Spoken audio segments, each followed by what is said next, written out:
Hey everyone, Jay here, and it's time for another Intro to Python video. This lab, number 14, is also about functions. We're going to explore a little bit about scope and what that is, and we're also going to return a value from a function for our first time. So let's get started. First things first, we're putting our beginning information for our file, right? We have our Python shebang, we have our file doc note at the top, and then we're also creating a function called main, define main, right? And we're using our if name equals main setup at the end. Don't forget all that.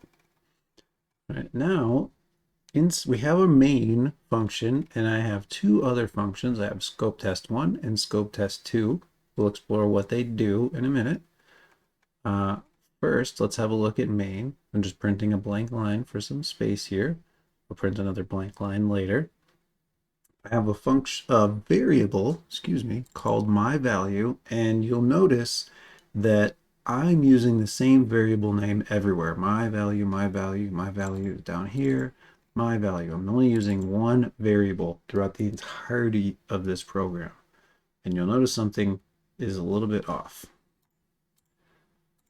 Okay, and that is by design.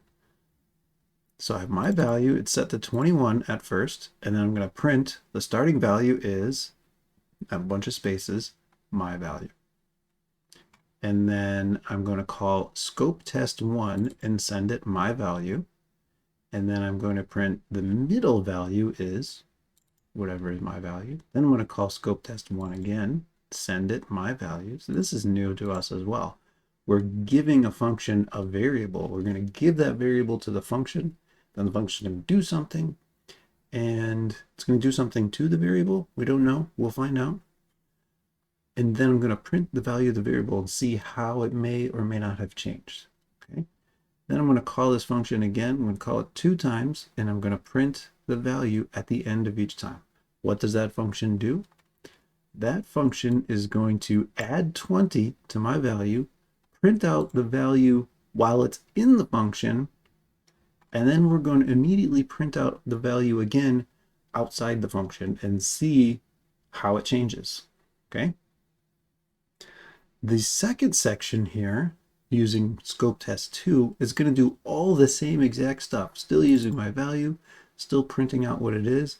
This time, I'm saying my value equals whatever gets returned from scope test 2. There's a big clue, right? Scope test 2, we're giving it my value, and then we're expecting something in return, and we're going to set my value equal to that. I think this is a dead giveaway about what's going to happen between the first and the second one, right? Let's see what scope test 2 does. It's only going to add 10 instead of 20 this time. And then it's going to print what its value is, and then it's going to return my value. We'll see how these are really, this is the only difference, is the return and then the quantity that we're adding. I'm adding a different quantity just to make it, let's make it the same quantity. Let's make it add 20 every time, so you can really see what the difference is. Okay. All right, so they're going to start at 21. I'm going to call that function twice. I'm going to show the value inside the function and outside the function before and after for each call. Okay, let's run that and see what it is down here. We have the first time around, I start at 21. Inside the function, okay, remember I'm adding 20, so it's 41. And then as soon as I get back out, it's 21 again.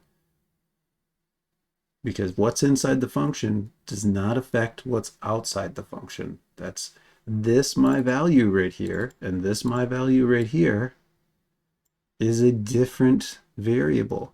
This function has a variable, my value, and this function has a variable, my value. Okay, the main function, whatever you define within the main, exists only in the main. If, for example, I defined my value out here, and I said my value equals 0, and I ran this again, I get the same thing.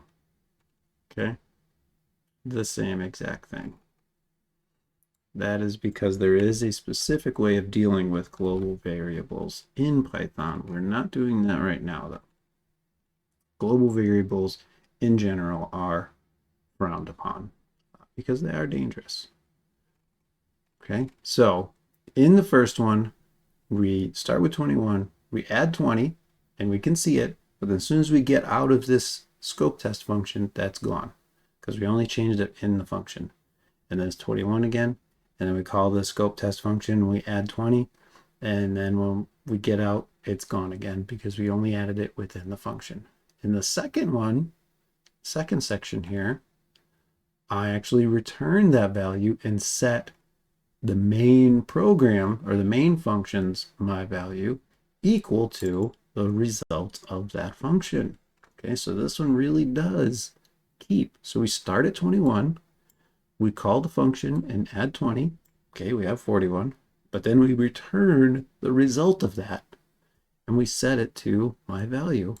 And so it remains 41. And then we call the function again, we add 20, 61. And then we return the new value and it remains 61. Okay, so we are giving a value to a function, we're doing something, and then we're returning a value from that function. Okay, it's important to note that when you give a value and receive a value from a function, that you know not only what values you're expecting to give and get, but what data type. What if I gave it a number versus a word, or some other data types we don't even know about yet? Okay, make sure it's the right data type, otherwise you will get unexpected results. And by unexpected results, I mean errors and program crashes and everything else. Generally speaking, in most languages, you can only return one value.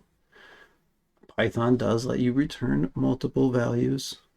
It's great for Python. It does not work in pretty much all the other languages. Okay, so in Python, you can return multiple values, but you need to be set up to accept the return in the end. Okay, in pretty much every program in every language that I've used, you can give more than one value to a function. So we would just make a comma separated list.